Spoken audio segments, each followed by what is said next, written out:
Adjudant Tintillier, vous êtes le maître de séance. Nous sommes ici dans votre laboratoire, c'est là où on va triturer, travailler, disséquer la preuve et en tirer sa substantifique moelle. Votre cœur de métier est assez compliqué, pouvez-vous nous l'expliquer en quelques mots? Donc en quelques mots, oui, c'est un peu compliqué en quelques mots. Par contre, on peut vous expliquer, oui, le but de notre travail est d'intervenir au profit des unités de terrain, que ce soit de gendarmerie ou de police, en fonction des besoins. Donc nous travaillons directement au bénéfice des magistrats, que ce soit le procureur de la République ou le juge d'instruction. Donc notre rôle est d'intervenir sur les scènes d'infraction, quel que soit le niveau, le stade de gravité, en fonction des besoins qui sont demandés par la hiérarchie. Donc nous apportons un concours technique et du matériel dont ne disposent pas les unités élémentaires. Et donc notre rôle en arrivant sur les lieux, c'est de prendre en compte la scène d'infraction, d'en effectuer des ratissages, des recherches au vu de la révélation des éventuelles traces ou indices présents sur les lieux, et ensuite de prélever ces traces, donc quelle que soit la technique utilisée, de les conditionner et en fonction des directives des magistrats, de les transmettre à des labos privés ou travailler avec l'IRCGN, donc l'Institut de recherche criminelle de la gendarmerie, qui est situé à Rosny-sous-Bois.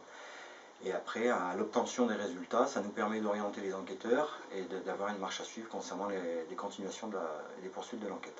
Alors des traces papillaires, qui sont les traces laissées par les empreintes digitales, si je ne m'abuse, en passant par tout type de transfert d'ADN sur tout type de support. Vous êtes en fait toujours derrière les criminels, derrière leurs traces qui sont parfois infiniment petites ou discrètes, et pourtant vous retrouvez les gens, même en leur absence, sur des scènes de crime. Mais le fait de poursuivre comme ça, de passer juste derrière l'auteur d'une infraction, ça nous permet déjà de comprendre son mode opératoire.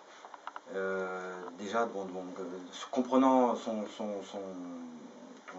son mode opératoire, ce qui nous permet de suivre sa trace avec plus d'exactitude que si on arrivait sans savoir ce qui s'est passé. Donc là, on va pouvoir rechercher aux endroits précis, les endroits où il a pu éventuellement laisser des traces, que ce soit digitales ou des traces de matière biologique.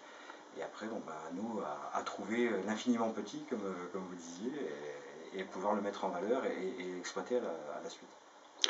Le travail en Lozère a-t-il des spécificités par rapport à ailleurs? Alors, le travail en Lozère, non. Que ce soit, je pense à Montpellier, Nîmes ou à Mende, si on doit traiter une scène d'infraction, on le fera avec les mêmes moyens dont disposent les militaires de ces unités. Après, oui, les conditions météo sont peut-être un peu plus compliquées qu'ailleurs, mais bon, on s'y adapte. Et puis, pour preuve, moi, ça fait quelques années que je suis en Lozère et j'ai survécu au climat. Donc, non, on s'adapte, on arrive à maîtriser notre sujet. Merci, adjudant.